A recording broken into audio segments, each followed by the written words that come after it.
देख रहे हैं अब तक news channel. Unique academy computer and coaching classes, जहां नर्सरी और जूनियर सीनियर केजी क्लासेस से लेकर 11वीं और 12वीं जमातों के लिए कोचिंग क्लासेस जारी हैं। यूनिक एकेडमी में ऑडियो और वीडियो स्क्रीन का इंतजाम भी किया गया है। 5वीं, 6ठी, 7वीं और 8वीं जमात की स्पेशल क्लासेस भी जारी हैं। उर्दू, इंग्लिश, मराठी और मैथ्स की बेसिक क्लासेस भी जारी हैं। लड़कियों के लिए बिल्कुल सेपरेट क्लासरूम। यूनिक एकेडमी में अपने बच्चों का एडमिशन करवाएं। हमारा पता याद रखिए, शहीद अब्दुल हमीद कुसुम्बा रोड, निहाल नगर पुलिस स्टेशन के सामने, मालेगांव।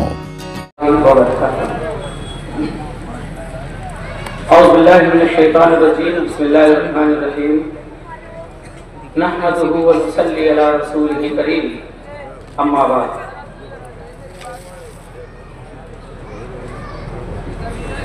क़ाल रब्बि इश्रह ली सदरी व यस्सिर ली अमरी वहलुल उक़दतम मिन लिसानी यफ़क़हू क़ौली। आज के इस अज़ीमुश्शान इंतखाबी जलसे आम के सदर फारूक सुलेमान साहब, हमारे मुखलिस कायद और रहनुमा आसिफ शेख रशीद साहब, मंच पर मौजूद इंडियन सेकुलर पार्टी के तमाम ही ओहदेदारान और जिम्मेदारान, बुजुर्गों, नौजवान दोस्तों और बहुत दूर तक मेरी बात सुनने वाले दोस्तों, बुजुर्गों, माओ और बहनों,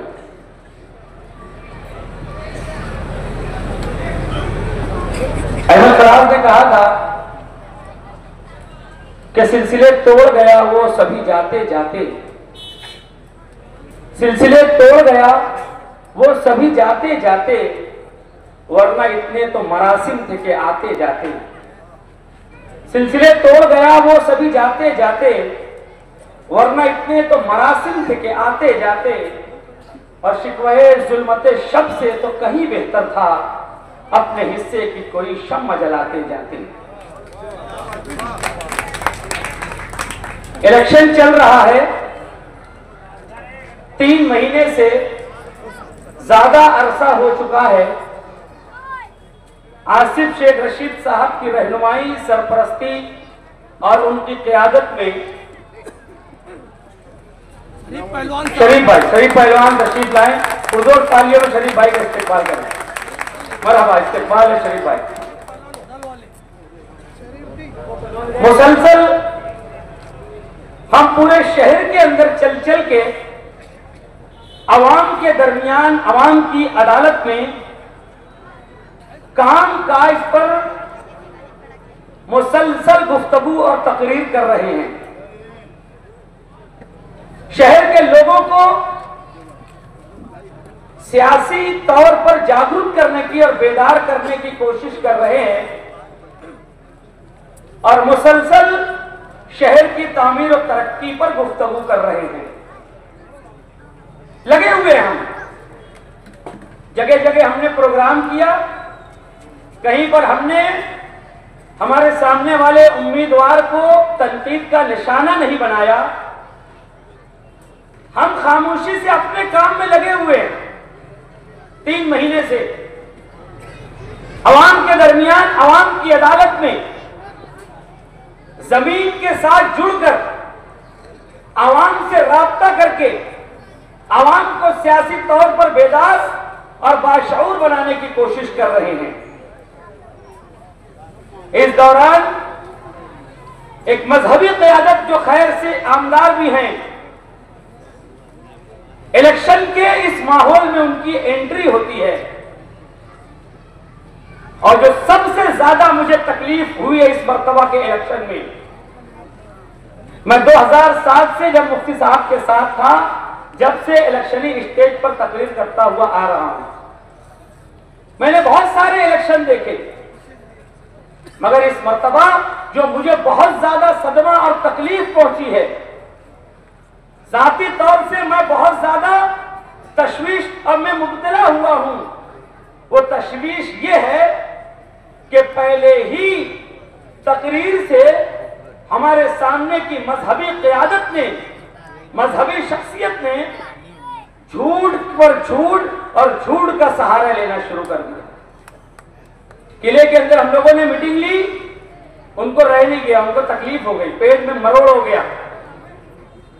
फौरन दूसरे तीसरे दिन उन्होंने भी किले की खंदक में मीटिंग ली और आसिफ साहब की जातियात पर उन्होंने इंतहाई करीह इल्जामात लगाकर इलेक्शन के अंदर एंट्री की। इंतहाई झूठ फसाद का सहारा लेकर आसिफ साहब की अखलाकियात पर उन्होंने हमला किया और वहां से अपना इलेक्शनी प्रचार शुरू किया है।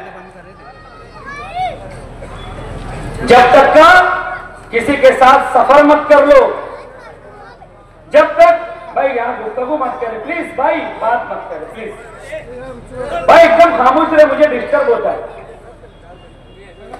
जब तक किसी के साथ सफर ना कर लिया जाए, जब तक किसी के साथ कोई मामला ना कर लिया जाए, उस वक्त तक उसकी जातियात पर, उसकी शख्सियत पर और उसके बारे में राय कायम करने से हमारे मजहब ने मना किया है।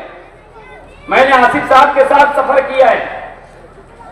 मैं आपको बता रहा हूं, जितना बड़ा इल्जाम मुफ्ती साहब ने आसिफ साहब के ऊपर लगाया आपको पता है, मैं उसे दोहराकर अपनी जबान गंदी नहीं करना चाहता। ये मेरी तहजीब नहीं है, मेरे माँ बाप ने मेरी ये तरबियत नहीं की है। मैं दोहराना नहीं चाहता ऐसे अल्फाज को। जैसा करी उन्होंने इल्जाम लगाया आसिफ साहब के ऊपर, मैंने सफर किया है आसिफ साहब के साथ, मैंने 12 साल आसिफ साहब के साथ गुजारे हैं। मैंने आसिफ साहब को कभी मसाले का पान खाते हुए भी नहीं देखा है। असलम भाई, आपने मेरे साथ में मुझसे ज्यादा सफर किया। असलम भाई, आपने देखा है कभी? नहीं तो बात वापस नहीं लेता हूं अभी। कभी देखा है आसिफ साहब को मसाले का पान खाते? इतना बड़ा इल्जाम कुछ भी बोल दोगे तुम, किसी के भी ऊपर उंगली उठा दोगे, उसके बाल बच्चे नहीं है, उसकी बेटियां नहीं है, उसके पास बेटे नहीं है, उसके पास खानदान नहीं है, आपकी शख्सियत भारी भरकम है, तो उठेंगे और किसी के भी ऊपर उंगली उठा देंगे। अगर इस्लामी हुकूमत होती ना, 80 कोड़े लगाए जाते, 80 कोड़े, पूरी लाल हो जाती पीठ। हाँ, समझ में आ जाता। जब किसी के ऊपर कोई इल्जाम लगाता है तो उसकी दलील देनी पड़ती है, उसके लिए गवाह पेश करने पड़ते हैं, उसकी जिम्मेदारी लेनी पड़ती है। आसिफ साहब के भी ऊपर इल्जाम, उनके साथ सब रहने वालों पे भी इल्जाम। ये असलम अंसारी साहब की दाढ़ी एकदम शरीर दाढ़ी है, 5 वक्त का नमाजी है वो आदमी। सबसे ज्यादा आसिफ साहब के साथ सफर असलम अंसारी ने किया, हम तमाम साथियों में। शकील जानी बेग साहब ने किया है। हमारे ये दोनों साथी रात में 10 बजे सो जाते हैं, बताने की बात नहीं है, रियाकारी की बात नहीं है। सुबह 5 बजे हमारे दोनों साथी उठते हैं, इनका मामूल है। अब कब्रिस्तान की मस्जिद में जाके फजर पढ़ो, पहली सब में हमारे ये साथी मिलेंगे। इनके ऊपर भी इल्जाम उन्होंने लगाया, तो उनके साथ जो रहते हैं उनके बारे में भी ऐसा ऐसा। यार इलेक्शन है, झूठ बोल रहे हो आप। मुझे इतनी तकलीफ हुई इस इलेक्शन में झूठ से, मुझे बहुत नफरत है झूठ से। जाती तौर पे मैं आपे के बाहर हो जाता हूं झूठ के मामले में, मगर मुसलसल झूठ बोलने का अमल, धोखा देने का अमल एक मजहबी शख्स की तरफ से किया जा रहा है, जिसकी वजह से मैं इस इलेक्शन में बहुत ज्यादा दुखी हूं। मैं आपको बोल रहा हूं, आसिफ साहब को नहीं मालूम है, मैंने मेरे साथियों को बोल दिया है। इतना ज्यादा मैं दिल बर्दाश्ता हूं, मैंने 1 महीने पहले मेरे साथियों को बोल दिया है। ये जुमला पहली मर्तबा आसिफ साहब के कान में जाएगा कि अल्लाह करे अगर आसिफ साहब चुनकर आ जाए, मैं उसी दिन प्रेस कॉन्फ्रेंस में लूंगा और मैं बोलूंगा कि मैं अपनी सियासत से दस्तबरदार हो रहा। कितना कोई समझाए किसी को? मुझे भी मरना है, मैं भी हाफिज़े कुरान हूं, मेरी भी आखिरत है, मेरे भी बाल बच्चे, मेरी 4 बेटियां हैं। कल कुछ हुआ मेरे ऊपर उठ के तुम ऐसे इल्जाम लगा दोगे? क्या बात है ये?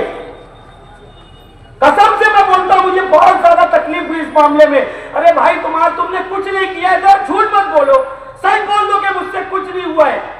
प्रेस कॉन्फ्रेंस में हजरत ने कहा है कि हम लोगों की तवक्कुआत पर पूरा उतरने में नाकाम हो गए, हमने काम नहीं किया जैसा हमें करना चाहिए था। वीडियो मौजूद है, अब उसके ऊपर लीपा पोती 10 पेज का मैनिफेस्टो, पूरा झूठ का पलंदा। बाबा तुम बैठे हो यहां पर, मुझे बताओ कोरोना काल में जब लॉकडाउन लगा हुआ है, उनके मैनिफेस्टो में लिखा हुआ है कि मैंने कोरोना काल में बहुत बड़ी खिदमत अंजाम दी है। मैनिफेस्टो का पहला लफ्ज है, बाबा ना की मुंडी हिला रहे हैं, उनकी कोई रिश्तेदारी आसिफ साहब से नहीं है। एक सफेद रेश बुजुर्ग मेरे सामने बैठे हैं, वो मुंडी हिला के ना का इशारा कर रहे हैं। मैं यहां से निकलूंगा, अभी मेरी गाड़ी यहीं पर खड़ी हुई है, मैंने ये आसमानी कलर का कुर्ता पहना हुआ है, सफेद टोपी है मेरी गोल, यहां से लेके शिया मस्जिद तक कोई भी मुझे रोक लेना और बताना कि लॉकडाउन में मुफ्ती साहब ने हमारी मदद की थी और ये वाकया हुआ है, मुझे रोक कर बताना, मैं अगले जलसे में उसके बारे में बोलूंगा। वो बोल रहे हैं कि मैंने बाहर जो लोग फंसे हुए थे उनको हम वापस लाए हैं। उनके मैनिफेस्टो में जमात थी, एक जमात रायबरेली में, इतना गंदा जवाब किसी आमदार ने किसी को नहीं दिया होगा पूरे हिंदुस्तान में। इतना गंदा जवाब जब उन्होंने फोन किया कि हम यहाँ रायबरेली में फंस गए हैं, मालेगांव की जमात है, इतने इतने साथी हैं, तो बोले नेकी के लिए गए थे ना, कुर्बानी दो, वहीं पे रहो, बार बार मुझको फोन करना मत। अब दारुल देवबंद की शूरा के रुकन हैं आप, पूरी विंगर भर के, पूरी विंगर में कितने लोग आते हैं आपको मेरे से ज्यादा समझता है। दारुल देवबंद में मालेगांव के पढ़ने वाले तलबा बार बार जब एमएलए साहब को फोन लगा रहे हैं तो एमएलए साहब ने उनसे माजरत का इजहार कर लिया, उनका फोन उठाना बंद कर दिया उन्होंने। तो उन लोगों को आसिफ शेख रशीद साहब, अनीस अजहर और अब्दुल हलीम सिद्दीकी ने देवबंद से रेस्क्यू किया है। वो सबको लाके स्टेज पे खड़ा कर दूंगा। जब तुम जिस देवबंद की शूरा के रुकन हो वहां के लड़कों को आप नहीं लाए तो फिर और किसको आप लेकर आ गए? एक लड़का आसिफ साहब ने कहा हमको, मौलाना मैं आप लोगों को कागज बना के देता हूं, आप लोग गाड़ी का इंतजाम करो, जो पैसा वो बच्चे देंगे उसको बोलना ले लेना, जो पैसा घटेगा आसिफ साहब ने कहा कि मैं दे दूंगा, उन बच्चों को लाने का मौलाना अपने को। मोहम्मद यासीन नया पूरा अरब चौक का रहने वाला, उसका लड़का, जब हम, वो ड्राइवर है, उसके पास गाड़ी है विंगर, मैं उसके घर गया शाम में 5 बजे, वो दांत मांग रहा था बैठ के। मैंने बोला बेटा देवबंद के बच्चों को लाना है। बोले चच्चा मैं जन्नू ला, मुझे खाली कागज दो। अकेला 24 साल का नौजवान, मैं उसको सैल्यूट करता हूं। और नहा धो के कागज दे के गाड़ी लेके जान हथेली पे लेके निकल गया वो यहां से। कागज किसने दिया? आसिफ साहब ने बना के दिया। कहीं पर कुछ होगा मेरे को फोन करना। वो लड़का गया देवबंद से, उसने हमको फोन किया, मैं फ्लाईओवर ब्रिज के नीचे खड़ा हूं हाफिज जी, वो बच्चों को फोन करो और उनको बोलना कि तुम फ्लाईओवर ब्रिज के नीचे कैसे भी दीवार कूद कर आ जाओ, मैं यहां पे खड़ा हूं, मेरी गाड़ी का नंबर ये। अपना मुख्तसर सामान लेके देवबंद से 10 से 12 बच्चे देवबंद की दीवार और उसका गेट फलांग कर निकलते हैं और उस जगह पर पहुंचते हैं और वो नौजवान जान हथेली पे रखकर 1300 किलोमीटर से उन लोगों को लेकर आता है। और ये अपने मैनिफेस्टो में लिखते हैं कि हमने बाहर से लोगों को लाया। किसको लाया आपने? वो बात भी मैं यहीं से गाड़ी लेके निकलूंगा, मेरा हुलिया बता दिया हूं, शिया लोग की मस्जिद तक कोई रोक के बता देना कि मेरे भाई को, मेरे बेटे को लेकर आए थे। झूठ की भी कोई इंतजार, क्या झूठ, मैं बयान नहीं कर सकता। शुरू से झूठ, बीच में झूठ, आखिरी में झूठ। इलेक्शन हो रहा है भाई, आपने क्या किया है 5 साल सच्चाई से बता दो, और उसके बाद 5 साल आइंदा क्या करना है वो बता दो। आसिफ साहब ने हिल स्टेशन बनाया, आप बताओ आपने क्या किया। आसिफ साहब ने उर्दू घर बनाया, आपने क्या नुमाया तामीरी काम किया बताओ। आसिफ साहब ने फ्लाईओवर ब्रिज बनाया, आपने 5 साल में क्या किया बताओ। आसिफ भाई ने 13,000 बच्चों को किताबें दी, आपने क्या किया बताओ। आसिफ साहब ने कंप्यूटर दिया प्राइमरी स्कूल के बच्चों को, आपने बच्चों को क्या दिया बताओ। फला अहमद स्टडी सेंटर आसिफ साहब ने नीट की क्लासेस के लिए वक्फ किया और बनाया, आपने क्या किया बताओ? आसिफ साहब ने शादी हाल बनाया अभी एमएलए नहीं रहते हुए, आपने एमएलए रहते हुए क्या किया वो बताओ? आसिफ साहब ने आगरा रोड की सीमेंट रोड अपने वालिद साहब के मेयरशिप के पूरे फंड लगाकर दरगाह तक बनवाया है, आपने कब्रिस्तान की रोड बनाई होगी तो बताओ? आसिफ साहब ने कुसुम्बा रोड बनाया, आपने अगर महामिल्लत का रास्ता बनाया होगा तो बताओ? आसिफ साहब ने हज हाउस बनाया, हज ट्रेनिंग सेंटर बनाया, आपने अगर कोई ऐसा दीनी काम किया होगा तो बताना। काम पर बात करो, मुद्दों में बात करो। ड्रेस पे बात कर रहे, टोपी पे बात कर रहे, दाढ़ी पे बात कर रहे, सियासत का सबसे कोई ताल्लुक नहीं है। सियासत उमूर सियासिया का माहिर होना जरूरी है, काम के लिए मुखलिस होना जरूरी है, काम करने की सलाहियत होना जरूरी है। यह फतवा कासमिया में लिखा है, यह नहीं लिखा है कि मुफ्ती होना जरूरी है। सलाहियत होना जरूरी है। किसी का दीनी आलिम होना उसकी आखिरत के लिए नफा बख्श हो सकता है, हमारे लिए क्या है? हमारे लिए तो काम होना चाहिए। नुमानी ब्रिज बनकर तैयार हो जाता और आप उसका इफ्तिताह कर देते तो अली जदर भी आपको सैल्यूट करता। नुमानी ब्रिज का काम शुरू हो गया, फोटो आया, दूसरे दिन वो सब जेसीबी मशीन गायब और वो खड्डा वापस बंद कर दिया। एक मरतबा 2 करोड़ से संग बुनियाद रखा गया, अभी 5 करोड़ 76 लाख से संग बुनियाद रखा गया, काम शुरू हुआ, खड्डा बंद कर दिया गया। पिछले जमाने में जब पुल बनता था तो अम्मा लोग बोलते थे बेटा उधर जाना मत, बोले कहां है? बोले जान मांगा था पुल। तो क्या ये भी 5 मुर्गा काट के दफन कर दिए क्या? खड्डा पाट दिए? क्या है ये सब? धोखेबाजी, फ्रॉडपन, झूठ का सहारा लेना, और जब कुछ नहीं बन पड़ा तो अच्छाई और बुराई। अरे भाई ये इस्लामी माशरा का मुकाबला नहीं है, ये इलेक्शन है, ये कसौटी की बात है। 5 साल आपने क्या किया वो बताओ? इतनी बड़ी किताब भर के मैंने बहुत ढेर काम किया। शब्बीर सेठ थे, सुरेश दादा जैन थे, रोहिदास पाटिल थे धुलिये में, नितिन गडकरी है नागपुर में, मौलाना असरारुल्लाह कासमी किशनगंज बिहार में, शरद पवार हैं। ये लोग काम करने वाले लीडर थे। ये लोग सिर्फ वो फॉर्म भरने जाते हैं, वोट मांगने नहीं जाते। अगर आपने भी काम किया है तो आप भी घर बैठो ना, फिर क्यों निकल के झूठ का बाजार गर्म करने का मौका तुमको जरूरत पेश आ रही है? तो इधर उधर की ना बात कर, ये बता कि काफिला क्यों लुटा? मुझे रहजनों से गिला नहीं, तेरी रहबरी का सवाल है। इधर उधर की बात, दाएं बाएं जाना। और उसके बाद आसिफ साहब ने तो जो किया है ना, वो 24 कैरेट का सोना है, उसको बोलने की जरूरत नहीं है। वो 5 साल में उन्होंने इतनी लंबी लिस्ट है, मैं गिना नहीं सकता आप लोगों को। पूरे महाराष्ट्र में किसी ने दरसी किताबें नहीं दी होंगी, किसी आलिम ने कंप्यूटर नहीं दिया होगा, पूरे महाराष्ट्र में किसी ने मस्जिदों पर सोलार नहीं लगाया होगा। आसिफ साहब ने नामुमकिन काम को मुमकिन करके दिखाया। आप मुमकिन काम भी 10% नहीं कर सके, इस पर बात करो। दाएं बाएं जाने की बात नहीं है। एमएलए का इलेक्शन हो रहा है, कारपोरेशन का नहीं हो रहा है। एमएलए ना रहते हुए बनाया आसिफ साहब ने।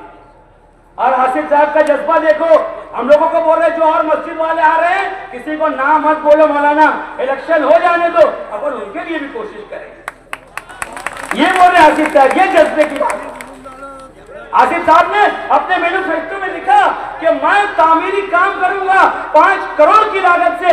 आला हजरत इमाम अहमद रजा, मैं इस्लामिक सेंटर बनाऊंगा, मौलाना हुसैन अहमद मदनी के नाम का इस्लामिक सेंटर बनाऊंगा, 5 जिलों का हज का हेडक्वार्टर, हज हाउस बनाऊंगा जैसा औरंगाबाद में बनाऊंगा, 24 रूम पर सोलार लगा के दूंगा फ्री में। आसिफ साहब ने हकीकी दावे और हकीकी वादे किए हैं और उनकी सलाहियत से कुछ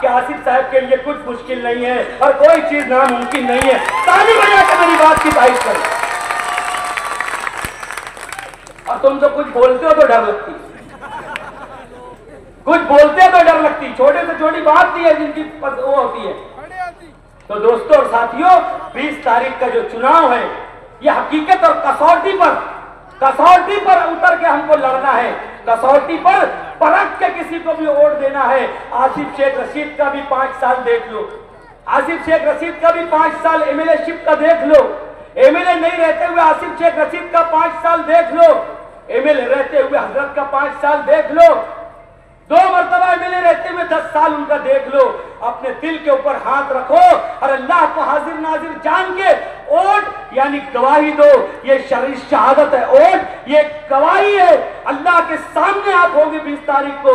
जिस वक्त आप बटन दबाएंगे उस दिन 3 नंबर बटन दबाना, रिक्शे की बटन दबाना और आसिफ साहब के हक में गवाही देना कि अल्लाह मैं मेरे दिल के ऊपर हाथ रख के पूछता हूं तो मेरा दिल कहता है कि आसिफ से बेहतर, आसिफ से मुखलिस, आसिफ से ज्यादा सलाहियत वाला, आसिफ से ज्यादा काम करने वाला कोई नहीं इस मालेगांव में। मुझे कुछ नहीं लेना देना। ए परवरदिगार, इस शहर को मैं तेरी गवाही में आसिफ साहब के सुपुर्द करने की शहादत देता हूं।